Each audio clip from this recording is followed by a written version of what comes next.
Oi pessoal, tudo bem? Nessa aula eu gostaria de falar sobre a energia armazenada num capacitor. Eu vou pegar um exemplo bastante simples, que é um capacitor de placas planas. Mas vocês vão ver que a ideia é muito simples. E os resultados que a gente obtém dessa ideia simples são resultados extremamente importantes e de uma validade muito ampla. Então, só para lembrar, o que eu vou tentar mostrar para vocês hoje, como que o trabalho feito por uma bateria ou qualquer fonte de energia transfere energia para o capacitor. Então, essa é a ideia de entender quanto de energia fica, e como é que a gente calcula essa energia. E com isso responder a essa pergunta também, que é a seguinte: onde é que fica essa energia? Onde é que ela vai parar? Ela fica nas cargas? Onde no aparelho, no nosso dispositivo, fica armazenada a energia? Então, só para lembrar, o capacitor, ele vem em várias formas e vários formatos. São esses, os capacitores mais comuns que vocês encontram por aí, são nesses formatos aqui. Normalmente vocês vão ver dentro dos aparelhos que tem nas casas de vocês, esses pequenos capacitores com esse formato aqui, ou muitas vezes em circuitos eletrônicos esse tipo de capacitor. Esse capacitor aqui já é um capacitor de placas variáveis, ou seja, o capacitor que é usado para sintonia de frequência. Mas isso é uma coisa que a gente vai entender quando a gente estiver trabalhando com corrente alternada, tá certo? Então é o seguinte: normalmente que a gente está pensando no capacitor, no carregamento, na energia do capacitor, a gente sempre usa uma simplificação. Circuitos são coisas extremamente complicadas, com muitos fios, muitas conexões, mas o que a gente faz, a gente simplifica. A gente imagina, olha, eu tenho uma bateria, imagina uma pilha, Rayovac, que seja, de qualquer marca. Eu simplesmente tenho uma bateria aqui, tá certo? E essa bateria está ligada num capacitor com uma certa capacitância. E no momento em que eu fecho essa chave aqui, que eu ligo, basicamente eu conecto a bateria no meu capacitor, a bateria vai fazer o quê? Ela vai começar a tirar elétrons dessa placa e jogar para outra placa, de tal maneira que o capacitor vai ficar carregado. Então, isso aqui é um esquema simplificado de como é um capacitor ligado numa bateria. Claro que a gente nunca vai fazer o desenho de um capacitor real, como parece, porque isso é muito complicado. Então, os circuitos são desenhados sempre de maneira esquemática para que a gente entenda a base, o que está por trás deles, tá certo?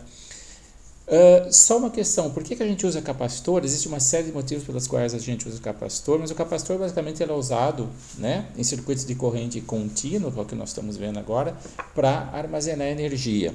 Fala, mas para isso eu tenho bateria, eu tenho uma pilha, por que eu não uso? É que existem vantagens e desvantagens. As vantagens da bateria é que ela fornece uma voltagem constante. Então, você tem uma pilha, uma bateria de 1,5 volts, ela vai durante um longo tempo te fornecer 1,5 volts.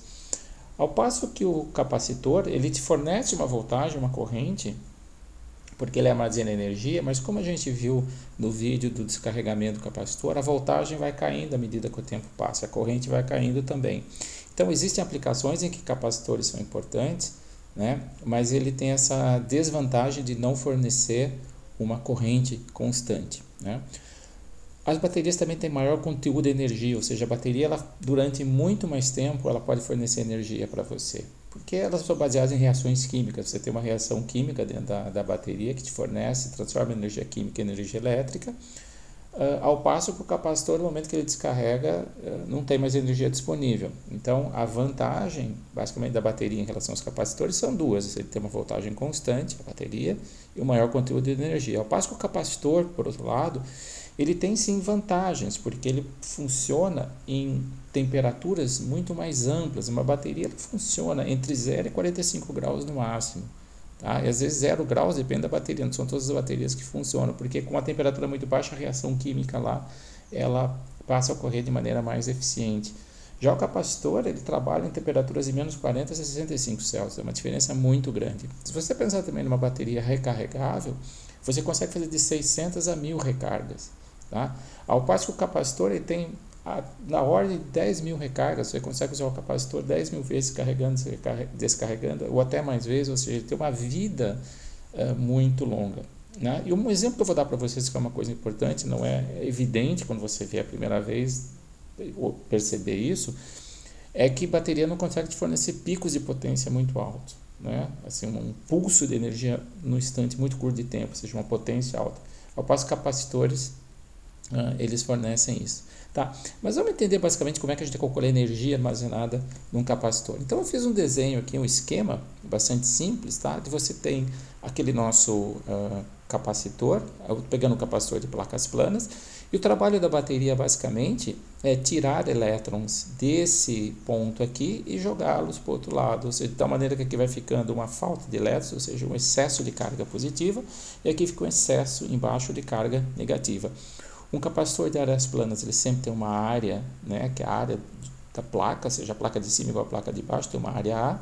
Existe entre as duas placas uma distância D. Então, como é que eu trabalho? O que é o trabalho, basicamente? Como é que eu calculo isso? A ideia é muito simples, se vocês forem pensar, que é basicamente o seguinte: se você imaginar o primeiro elétron que ele tira daqui, ele não gasta energia nenhuma para colocar ali do outro lado, tá certo? Considerando, claro, ele gasta uma pequena energia porque o fio tem resistência, né? Então, isso é energia que vai ter que ser usada para vencer a resistência. Mas desprezando essa questão da resistência, do fio esquentar, vamos pensar só no trabalho que a bateria teria para jogar o primeiro elétron para cá. Bom, não é trabalho nenhum.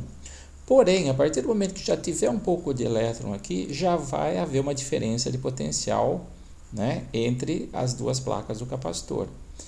Então, no momento que você já tem uma diferença de potencial entre as duas placas do capacitor, qualquer pouquinho de carga que você tira daqui e joga para cá, o que você está fazendo? Você está tirando ela do potencial zero e levando ela para o potencial maior, que é um potencial V. Então, a energia, o trabalho gasto, né, pela bateria, o trabalho que a bateria faz em cima desses elétrons é simplesmente dado pela diferença de potencial que eles adquirem vezes a carga dos elétrons que foram, ou da carga que foi transportada. Só que a gente lembra que no capacitor a diferença de potencial no capacitor ela é sempre dada pela carga que eu tenho naquele instante no capacitor dividido pela capacitância. A capacitância não muda, a capacitância depende da geometria do problema, como a gente viu, né, no livro, quando você nota e calcula a capacitância, realmente a capacitância depende de fatores geométricos, né? Então a capacitância ela não muda. O que muda é a carga que está nela, e a carga que está nela mudando, muda a voltagem. Portanto, eu posso escrever que esse V é Q sobre C. E, portanto, a pequena quantidade de trabalho que eu tenho para mover uma carga dQ é proporcional ao dQ, a carga que já está lá, dividido por C.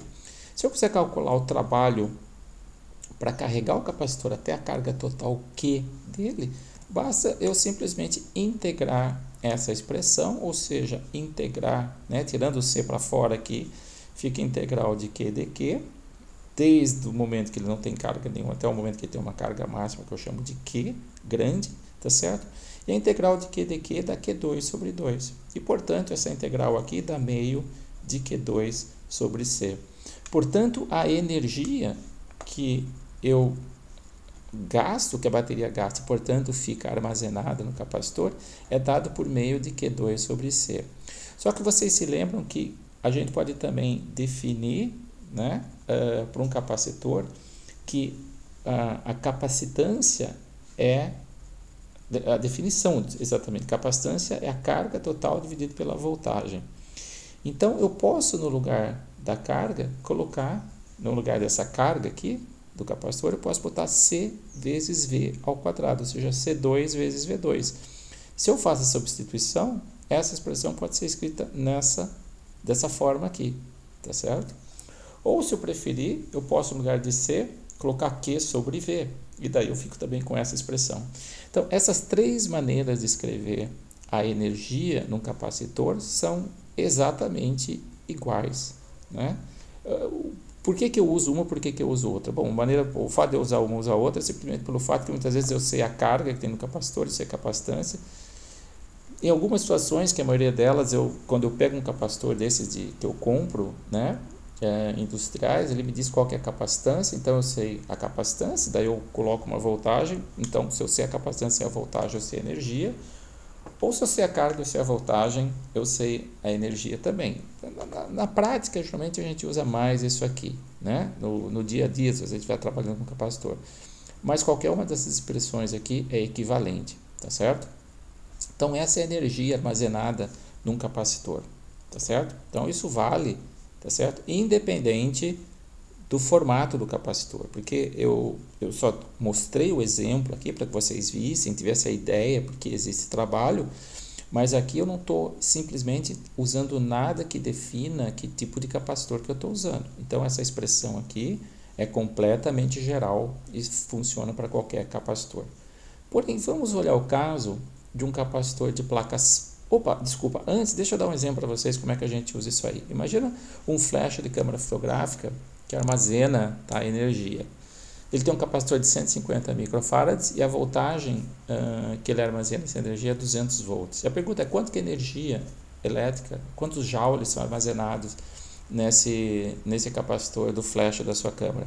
Se você pegar simplesmente a equação meio de C vezes V quadrado, porque você tem o C e tem a voltagem, se você fizer essa conta aqui, né, 1.5 vezes 10 a menos 6 farads, são 150 microfarads.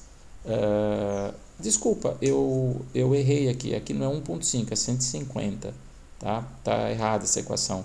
Na hora de escrever o exemplo aí eu acabei errando o número. Se eu fizer isso aqui e multiplicar por 200 volts ao quadrado, eu vou ficar simplesmente com uma energia que é igual a 3 joules, tá certo? Você fala, bom, é pouca energia. Sim, simplesmente é pouca energia, mas aí que vem a ideia da potência do capacitor, tá? Por quê? Porque no caso do flash, quando você aciona o flash, ele descarrega essa quantidade de energia numa lâmpadazinha, que é justamente a luz do flash, num tempo muito curto, tá certo? E quando você descarrega uma quantidade de energia que não precisa ser grande, mas num tempo muito curto, tipo 1 milésimo de segundo, a potência que é a energia dividida pelo tempo vai dar, nesse caso de uma energia tão pequena, vai dar uma potência de 3.000 watts.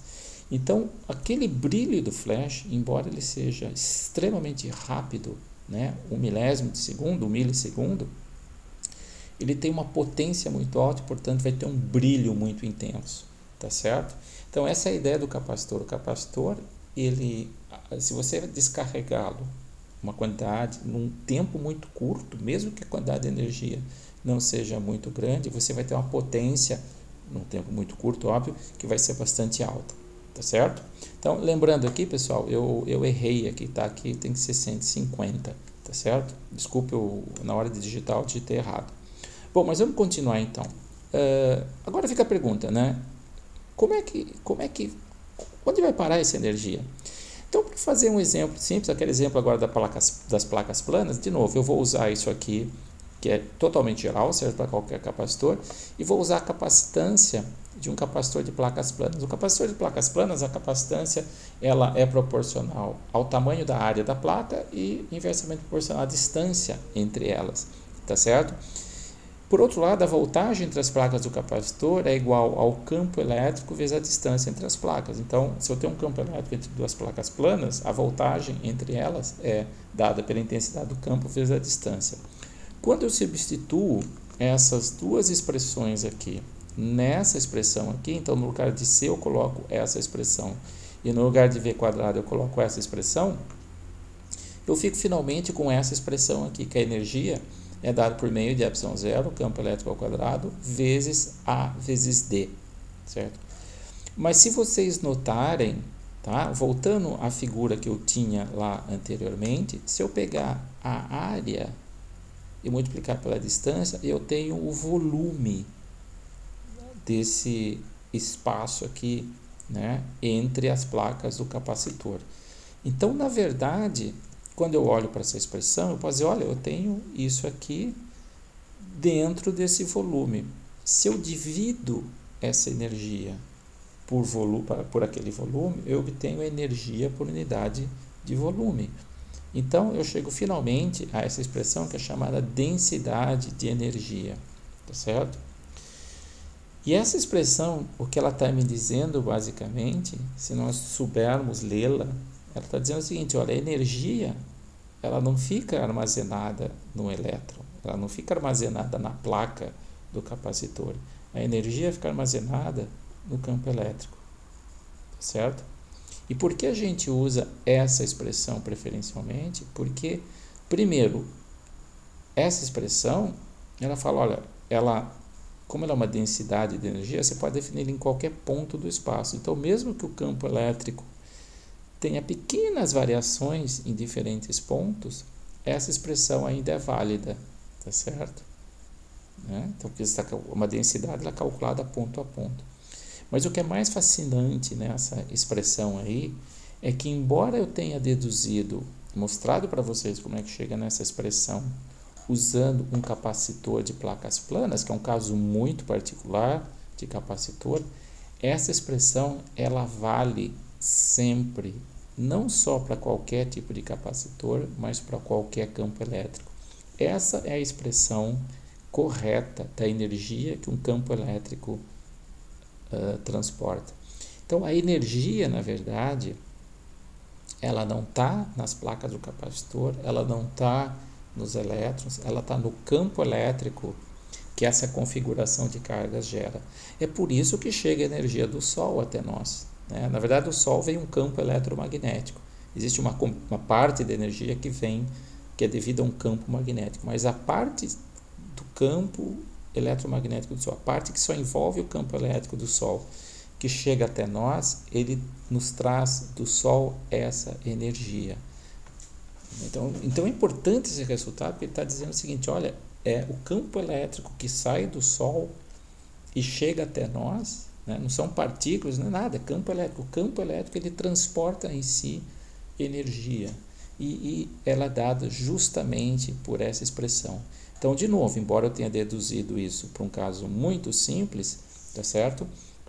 Isso aí vale para qualquer campo elétrico, em qualquer situação, tenha naquele lugar do espaço carga ou não tenha carga, isso não importa. Se existe um campo elétrico naquele ponto, existe energia.